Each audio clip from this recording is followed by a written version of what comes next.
Hello everybody, Lawrence Fleming here again. Well, we're getting close to the middle of June, where we're told by a number of people, including Dr. Barry that the 15th is the true holiday, unlike the Jews who don't want to recognize Jesus, who came up with the current calendar, where we've already celebrated Shavuot and Pentecost, and that's all over with, because they don't want to associate it with Jesus. And they know that they're not following any particular set of rules anymore because they don't have a temple. And they didn't care enough about the temple that when they conquered the Temple Mount in 67, they turned the Temple Mount back over to the Muslims again. Never should have done that. Land for peace doesn't work. It's a bribe. And it didn't work then. It hasn't worked any other time they've tried it. Every time they give away land, all they do is set up a base for the enemy. So I want to talk a little bit about, why I'm still in this motel. It's because the particular job I've got is located very close by, and because of gas, I couldn't afford to really drive an hour each way as I was doing, so here I'm like 10 minutes away. This job is supposed to end this weekend. I don't know. They've already extended it. The person I was standing in for got COVID and he was out for 10 days, and that's over. That's why I'm back to work now, and I've got to work today, and I know at least one other day this weekend, but I don't know, it might be two. Whenever this actor works, I work, because I'm the stand-in. We're all stand-ins for Christ, so we all get to have that job. And it pays pretty decent compared to other things you can do. All right. We're still waiting. It could be, the rapture could be this month. Could be. I'm not picking a date, but like Dr. Barry says, if God is going to do something on a date and fulfill the days that have not been fulfilled yet, then this month would be a good one for that. And if not this time, there's other days that he could choose. I tell you that it's got nothing to do with the days. It has to do with an event that Satan triggers, but he might choose to trigger it on a holy day. But that's the key. It's up to whatever he's going to do. He's ready to begin his final ministry on earth, if you will. But he's Satan, and his ministry is death and destruction, and we're not quite ready for it yet. I did want to kind of mention one thing having to do with the price of oil. In Revelation 6:6, it talks about the cost of everything getting really high, a day's wage for a loaf of bread, essentially. And don't harm the oil and the wine. Well, I can see why they don't want to harm the wine, because that's kind of a luxury item. But now, gas is becoming a luxury item. So you can't harm those two. And we're not done with the price going up. I'm getting comments of it over $5 now. I think the average in the U.S. is $5. We won't talk about the real crazy liberal states, where I've heard it as high as $10. Those people are getting what they deserve because they keep voting in, or allowing to be voted in, the far left. They're not Democrats anymore. We haven't had a true Democrat, I don't think, since Kennedy. So when they say, well, it's not your father's politicians, well, that's right. They're now 100% out in the open socialists. They're no longer for democracy, freedom. They don't want any of that. They want you to give up all your rights for everything. Things that our founding fathers put in the Constitution because they knew the government would try to strip them if they could. And they're trying to find ways, but it's in the Constitution, so they got to get a supermajority to do anything. And they got to get all the states to agree. They don't have the ability for that under normal circumstances. But what would happen in at least a U.S.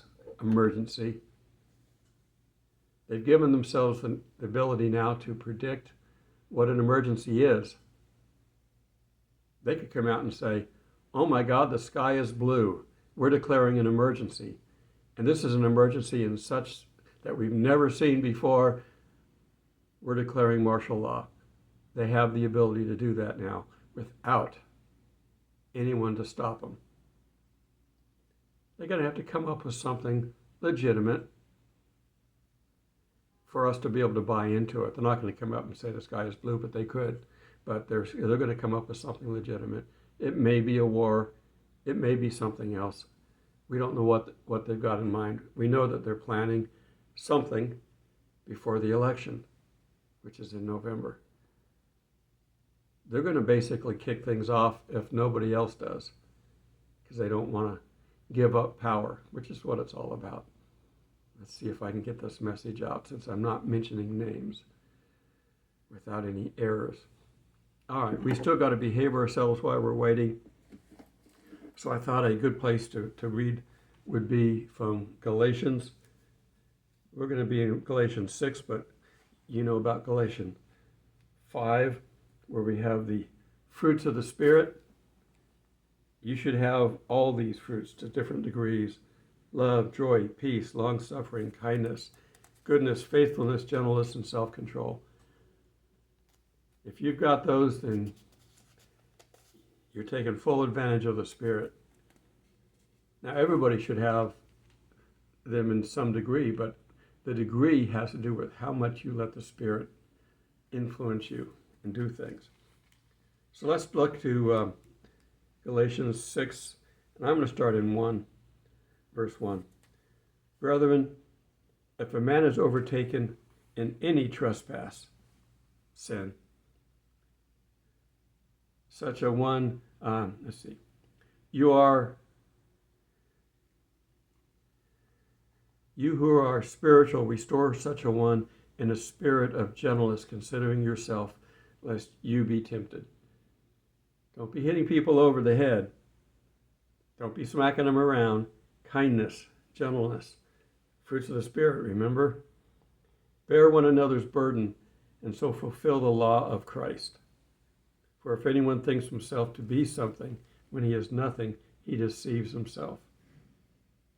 But let each one examine his own work, and then he will have rejoicing in himself alone and not in another. You don't want to be prideful, for each one shall bear his own load. Okay, let him who is taught the word share in all good things with him who teaches. Do not be deceived, God is not mocked. For whatever a man sows, that will he also reap. For he who sows to his flesh will reap corruption, but he who sows to the Spirit will of the Spirit reap everlasting life. Let us not grow weary while doing good, for in due season we shall reap if we do not lose heart. I keep saying this, hang on, we're not out of time yet, but don't give up. We're running a race, as Paul says. Therefore, as we have opportunity, let us do good to all, especially to those of the household of faith. All right. I think that's enough for right now. I did want to read a little bit of the commentary about Galatians, and that's starting here. Much of Galatians is devoted to reminding believers about the centrality of grace, the freedom of being a child of God, the sheer gift of the Gospels. But Galatians also connects the gift and freedom of salvation with a deeply transformed life. Paul was concerned that the Galatians might interpret freedom as a license to do whatever they wanted. He needed to make sure that they knew that the freedom of God must be used rightly. Martin Luther, attempting to highlight this paradox, said, "A Christian is free and independent in every respect, a bondservant of none. A Christian is a dutiful servant in every respect, owing a duty to everyone." So it's a toss-up. James talks about works, but we don't get to heaven. We're not saved by works. We're saved by grace alone. But if we've got the Spirit in us, the Spirit is going to urge us to do good for others, unless we're blocking the Spirit, which we can do with sin. Keep sin out of your life, and the Spirit will be free to guide you and instruct you. That's what we all should want. But you've got to keep sin out of your life. It doesn't matter if you sin 1,000 times a day. You got to stop each time, ask for forgiveness. After a while, that gets kind of burdensome, so you're easier just to not sin. And sin can simply be not doing the Word of God. If the Spirit is instructing you to do something and you don't do it, that's a sin. It doesn't have to be the standard carnal sins that we all talk about. They're in there, of course, but if you don't follow the Spirit, then you're also sinning. And we all sin. We all come short of the glory of God, so no one can say, I'm better or not, because we all sin. No one can say, I don't sin anymore. You deceive yourself. All right. We're waiting for the upcoming 15th, I guess, and it's a 2-week time frame to watch, so it could be on the 15th all the way to the end of the month, the holiday. If something's going to happen, this one has not been fulfilled, so we're thinking that the gathering of the harvest has to come after that. We're the harvest, so maybe. Keep looking, keep waiting.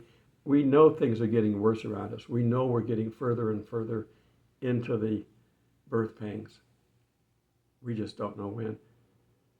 It can also be we're never going to know until we're gone.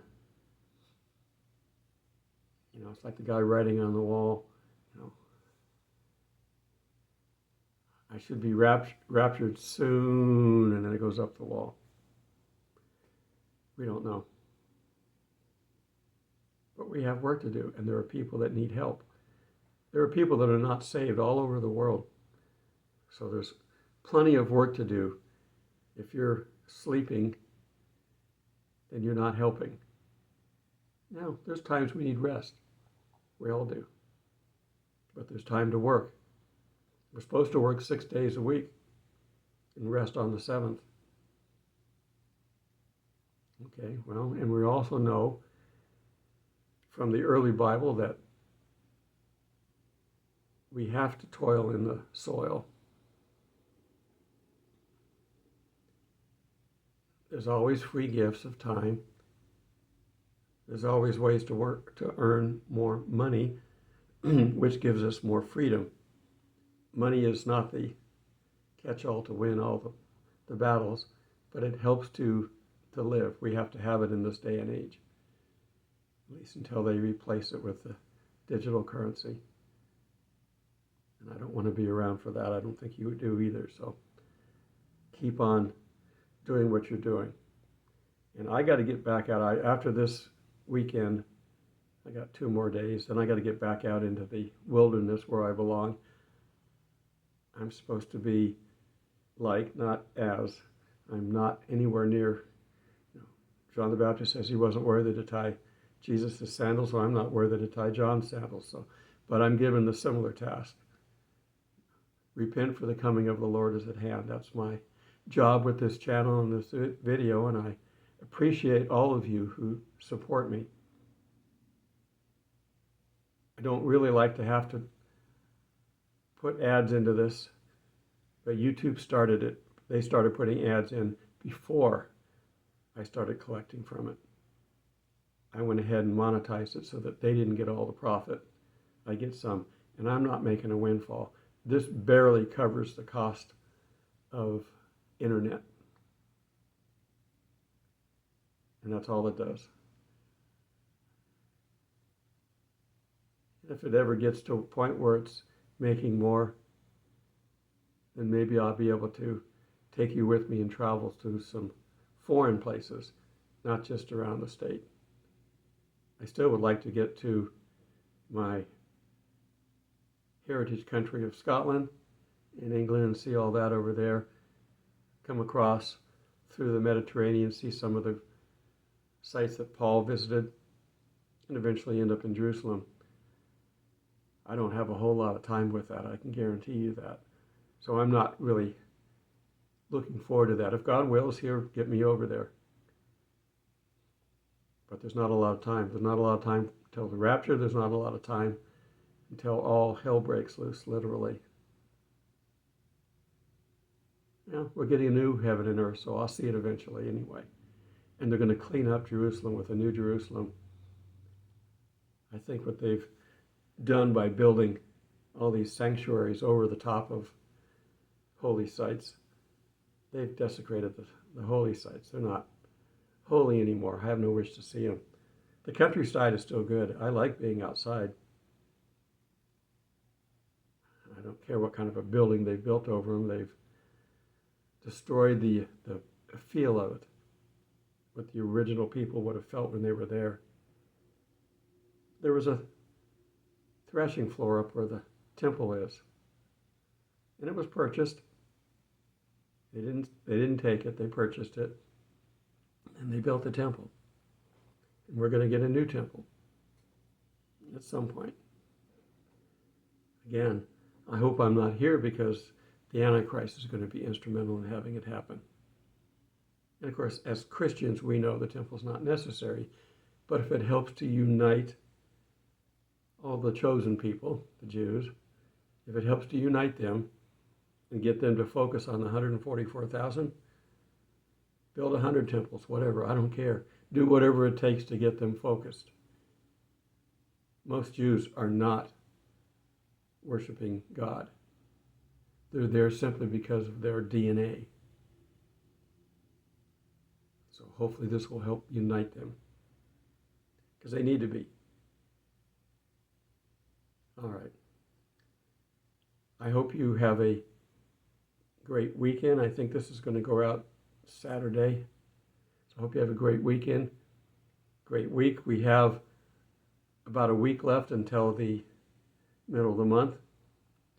Dr. Berriaw has a new video where he's showing how he calculates the time consistencies that are different between the current Jewish calendar and what really should be the Jewish calendar. Leviticus defines everything for that, and they're not following it because they don't want to recognize Jesus. If they can confuse everybody, then they think they're doing what is right. They're blinded. Or the original people were blinded. You got to remember, okay, one more thing, I'm going down another rabbit hole. After they crucified Christ, the same people were around, most of them, when the temple was destroyed. And all of their plans, all their guidelines, all their rules were thrown out. There was no temple to do sacrifices in. They already didn't have the ark, but they worked around that. But with no temple, they had to rewrite the rules. So we're running completely off of man's rules now. We're not running off of God's rules. So if they got to change the calendar too, it's just part of the game. Keeps them in power, and that's all they wanted. All right. So the same people that basically gave us the new rules were the same people that crucified Christ, and they had to keep him out of it so that they weren't held to blame. I don't know how many times God shakes his head. Just for me alone, let alone what these crazy people did. Okay, keep your eyes on him. If this is a rapture week or month, be ready. Stay next to him. In the meantime, things are continuing to go south. price of gas is going to continue to increase. There's no reason for it to be here in the first place the way it is, and there's no reason for it to stop. The intent is to make your life miserable. But Jesus knows how to get around all that. Beginning to feel an attachment to the Amish riding around in horse and buggy. I do have a bicycle, but I can't go to so many places as I could work, so I got to be careful. Got to watch the price of gas. They're going to have to eventually start paying more for it.